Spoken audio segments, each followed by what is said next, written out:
নমস্কার, তোমাদের সবাইকে সানাস স্মাইল এডুকেশন সেন্টারে স্বাগত জানিয়ে আজকের ক্লাসটি শুরু করছি। আজকে তোমাদের সঙ্গে আলোচনা করব তোমরা যারা ষষ্ঠ শ্রেণীর তৃতীয় পর্যায়ক্রমিক মূল্যায়ন পরীক্ষা দেবে, তোমাদের জন্য রায় ও মার্টিন প্রশ্ন বিচিত্রা থেকে আজকে সমাধান করে দেখাবো ষষ্ঠ শ্রেণীর পরিবেশ ও বিজ্ঞান বিষয়ে 4 নম্বর মডেল স্কুলের যে সমস্ত ছোট ও বড় প্রশ্নগুলি আছে সমস্ত প্রশ্নের উত্তরের সমাধান করে দেখাবো।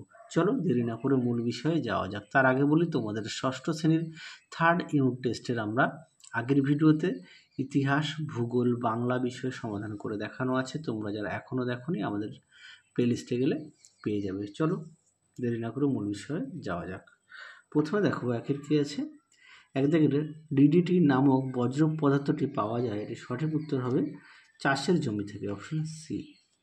দুই দাগ দেখো, বাঘের কোন দাঁত তুলনামূলকভাবে বড় ও ধারালো, এটা উত্তর হবে অপশন সি, ক্যানাইন।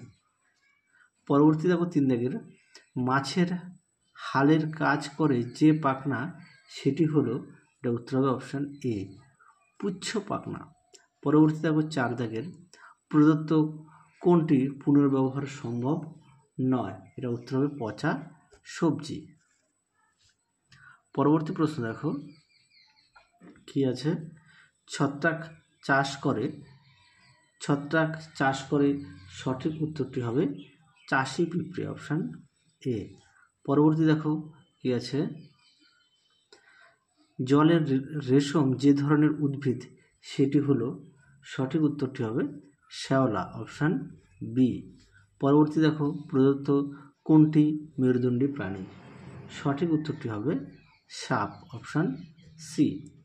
পরবর্তী দেখো আট দাগের, কণ্ঠগত বিশিষ্ট প্রাণীদের পর্বটি হলো, সঠিক উত্তরটি হবে অপশান এ, একাইনোডার্মাটা।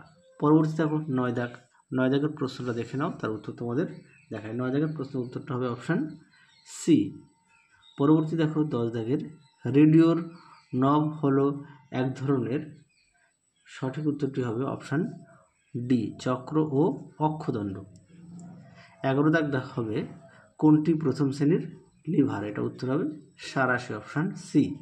তারপরে দেখো 12 দাগ, হাইড্রোজেন সালফাইড হাইড্রোজেন পরমাণুর সংখ্যা, উত্তরটি হবে 2টি।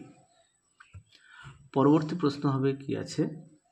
13 দাগ, যন্ত্রের চলমান অংশে ঘর্ষণ কমাতে ব্যবহৃত হয়, সঠিক উত্তরটি হবে অপশান সি, পিচ্ছিলকারক তেল। পরবর্তী দেখো 14 দাগ, বর্ণহীন ও গন্ধহীন যে গ্যাসটি বায়ুর চেয়ে হালকা সেটি হলো, অপশান সি। পরবর্তী দেখো, কার্বন হলো, সঠিক উত্তর হবে অধাতু, অপশান বি। পরবর্তী দেখো, এসআইতে অণুপরমাণু পরিমাণ পরিমাপের একক হলো মোল, অপশান ডি। পরবর্তী দেখো 17 দাগের, প্রমাণমিটারের দণ্ডটিতে ইরিডিয়াম ও প্ল্যাটিনামের অনুপাত হয়, সঠিক উত্তর হবে 1:9, অপশান বি। পরবর্তী প্রশ্ন দেখো 18 দাগের, সৌরশক্তি হলো, এটা সঠিক উত্তর হবে নবীকরণযোগ্য শক্তি। পরবর্তী দেখো 19 দাগের প্রশ্নটা দেখে নাও, সঠিক উত্তর হবে পার্শ্বতলের ক্ষেত্রফল। পরবর্তী প্রশ্ন দেখো কি আছে। প্রথম শ্রেণীর খাদক হলো, সঠিক উত্তরটি হবে খরগোশ, অপশান বি। পরবর্তী দেখো, কেরোসিন পাওয়া যায়, সঠিক উত্তর হবে অপশান এ, পেট্রোলিয়াম থেকে। চলো পরবর্তী প্রশ্নগুলো আমরা দেখব। 2 দাগের কি আছে। 2 দাগের প্রশ্ন আছে, নিচের প্রশ্নগুলি অতি সংক্ষিপ্ত উত্তর দাও। 1 দাগের প্রশ্ন আছে, কোন মশা কামড়ালে আমাদের ডেঙ্গি হতে পারে, সঠিক উত্তর হবে এডিস মশা। 2 দাগের প্রশ্ন দেখো, চটের তৈরি ব্যাগ কী ধরনের বজ্র পদার্থ, এটা উত্তর হবে জৈব ভঙ্গুর। 3 দাগের দেখো, মূত্রে উপস্থিতি কোন উপাদানের সাহায্যে বাঘ নিজের এলাকা চিহ্নিত করে, উত্তরটা হবে ফেরোমেন। 4 দাগ দেখো, বারের একটি ইলেকট্রনিক্স বজ্র পদার্থের নাম হলো, তোমরা ভাঙা টিভি লিখবে, সাইকেল লিখবে, ভাঙা রেডিও। পরবর্তী দেখো, সমস্ত পৃথিবীতে কত সংখ্যক জীব প্রজাতি বাস করে, উত্তরটা লিখবে প্রায় 3 কোটি। 6 দাগের প্রশ্ন দেখো, দইয়ের সাজায় থাকা কোন ধরনের অণুজীব দুধকে দইতে পরিণত করে? উত্তরটা হবে ব্যাকটেরিয়া। পরবর্তী দেখো 8 দাগের নৌকার দ্বার কোন শ্রেণীর লিভার? উত্তরটা হবে দ্বিতীয় শ্রেণীর।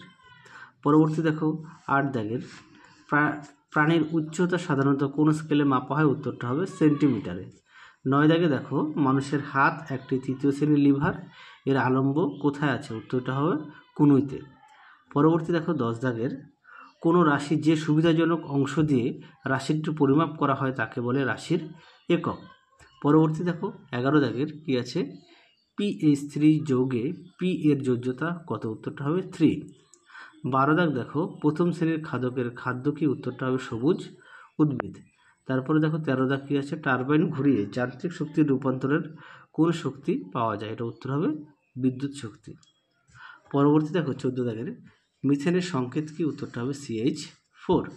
পরবর্তী চলো আমরা 3 দাগের প্রশ্নগুলো সমাধান করব। দেখে নাও নাম্বার বিভাজন 2 নম্বর করে। আচ্ছা, 1 দাগের প্রশ্ন আছে 4R পদ্ধতির অন্তর্গত রিসাইকেল বলতে কি বোঝে? উত্তরটা দেখো, দেখে নাও প্রশ্নটি, তার উত্তরটি তোমরা এখান থেকে এই অবধি লিখবে। চলো পরবর্তী প্রশ্ন দেখো। পরবর্তী আছে 2 দাগে তিমিরা কখনোই পুরোপুরি ঘুমায় না কেন? দেখো প্রশ্নের উত্তরটি খুবই গুরুত্বপূর্ণ প্রশ্ন। দেখে নাও প্রশ্নটি, তার উত্তরটা তোমরা এখান থেকে এই অবধি লিখবে। আমি আর মুখে বললাম না, তোমরা একটু দেখে নাও। চলো পরবর্তী প্রশ্ন দেখো। 3 দাগের তারা মাছ কোন পর্বভুক্ত প্রাণী? তারা মাছের বৈশিষ্ট্য কি? উত্তরটা দেখো, দেখে নাও প্রশ্নটি, তার উত্তরটা তোমরা এখান থেকে এই অবধি লিখবে। দেখে নাও এখান থেকে এই অবধি উত্তরটা লিখবে। পরবর্তী প্রশ্ন দেখো, কপিকল যাকে কেন্দ্র করে অবাধে ঘুরতে পারে তার নাম কি? তার আকার কেমন? তোমরা কি আছে? কপিকল যাকে কেন্দ্র করে অবাধে ঘুরতে পারে তার নাম হচ্ছে অপদণ্ড, আর তার আকার কেমন? তোমরা লিখবে বৃত্তাকার। ঠিক আছে। পরবর্তী দেখো 5 দাগের এমন একটি কাজের উদাহরণ দাও যেখানে টানা ও ঠেলা দুটিরই দরকার। উত্তরটা দেখো, দেখে নাও প্রশ্নের উত্তরটি তোমরা এখান থেকে এই অবধি লিখবে। দেখো টানা ও ঠেলা দুটিরই দরকার হয় এমন একটি কাজ হলো দরজা খোলা। কারণটা একটু দেখবে, লিখে দেবে। পরবর্তী প্রশ্ন দেখো, ডিজিটাল স্টপ ওয়াচের বৈশিষ্ট্য কি? এর একটি ব্যবহার লেখো। উত্তরটা দেখো, খুবই গুরুত্বপূর্ণ প্রশ্ন, এই প্রশ্নটা খুব আসে পরীক্ষায়। দেখে নাও প্রশ্নের উত্তরটি তোমরা এখান থেকে এই পর্যন্ত লিখবে। ব্যবহারটা দেখে নাও, সূক্ষ্মতাটা দেখে নাও। পরবর্তী দেখো 7 দাগের কোনো জিনিসে যদি লোহার গুঁড়ো মিশে থাকে তখন সেটি কিভাবে পৃথক করবে? উত্তরটা দেখো, দেখে নাও প্রশ্নের উত্তরটি তোমরা এখান থেকে এই অবধি লিখবে। এখান থেকে এই অবধি উত্তরটা লিখবে। পরবর্তী প্রশ্ন দেখো কি আছে? 4 দাগের নিচের প্রশ্নগুলি সংক্ষিপ্ত উত্তর দাও। প্রথমে কি আছে? একে মা তেলাপোয়া কোথায় বাসা বানায়? উত্তরটা দেখো, দেখে নাও প্রশ্নের উত্তরটি তোমরা এখান থেকে এই পর্যন্ত লিখবে। বাসা বানায় দেখে নাও, মা তেলাপোয়া জলের নিচে নরম মাটিতে লম্বা করে অনেকগুলি খাঁজ কাটে এবং সেখানে বাসা বানায়। পরবর্তী কি আছে? মা তেলাপোয়া কীভাবে শিশু তেলাপিয়ার শত্রুর হাত থেকে রক্ষা করে? দেখে নাও, শত্রুর হাত থেকে রক্ষা করে, এখান থেকে এই অবধি লিখবে। পরবর্তী প্রশ্ন দেখো, একবীজপত্রী ও দ্বিবীজপত্রী উদ্ভিদের পার্থক্য লেখো। দেখে নাও প্রশ্নের উত্তরটি। একবীজপত্রী ও দ্বিবীজপত্রী উদ্ভিদের পার্থক্য অবশ্যই বিষয়গুলো উল্লেখ করবে, অবশ্যই বিষয়গুলো উল্লেখ করবে। আর তোমরা তোমাদের পাঠ্য বইটি সুন্দর করে খুঁটিয়ে পড়বে সমস্ত বিষয়। পরবর্তী দেখো, যন্ত্রের পরিচর্যা কিভাবে করবে তার 3টি পদ্ধতি লেখো। এই প্রশ্নটি তোমাদের অনেক মডেল সেটে ছিল, খুব গুরুত্বপূর্ণ প্রশ্ন। প্রশ্নটি দেখে নাও, দেখে নাও প্রশ্নের উত্তরটি যন্ত্রের পরিচর্যা। পরবর্তী প্রশ্ন দেখো 4 দাগের অ্যামোনিয়া কি কি মৌল দ্বারা গঠিত? দেখে নাও নাইট্রোজেন ও হাইড্রোজেন। দেখে নাও অ্যামোনিয়া, নাইট্রোজেন ও হাইড্রোজেন। আচ্ছা, এর মধ্যে থেকে একটি অণু কোন মৌলের কটি পরমাণু আছে? দেখে নাও নাইট্রোজেন 1টি আর হাইড্রোজেন 3টি। আচ্ছা, পরবর্তী কি আছে? এটা তো বলে দিলাম। পরবর্তী দেখো 5 দাগ জৈব ভঙ্গুর ও জৈব অভঙ্গুর বজ্র পদার্থের মধ্যে পার্থক্য। দেখো উত্তরটি, দেখে নাও প্রশ্নের উত্তরটি, অবশ্যই তোমরা বিষয় উল্লেখ করবে। পরবর্তী প্রশ্ন দেখো কি আছে 6 দাগের কি বলেছে, নিম্নলিখিত ক্ষেত্রে কোন শক্তি কোন শক্তিতে রূপান্তরিত হবে তা লেখো। প্রথমে এ দাগ আছে, রেল লাইনের উপর দিয়ে রেলগাড়ি যাওয়ার সময় ঘর ঘর শব্দ উৎপন্ন হচ্ছে, এটা হচ্ছে যান্ত্রিক শক্তি থেকে শব্দ শক্তি। পরেরটা দেখো বি দাগ, পোড়া চুনের মধ্যে জল মেশানো হলো, এটা হচ্ছে রাসায়নিক শক্তি থেকে তাপ শক্তি। সি দাগ দেখো, ইলেকট্রিক ইস্ত্রি চালু করা হলো, এটা হচ্ছে তড়িৎ শক্তি থেকে তাপ শক্তি। আচ্ছা পরবর্তী দেখো কি আছে 7 দাগের, কোনো বস্তুর আয়তন বলতে কি বোঝায়? উত্তরটা দেখো, দেখে নাও। আয়তন এখান থেকে এই অবধি লিখবে, আর এসআইতে আয়তন একক হচ্ছে, দেখে নাও।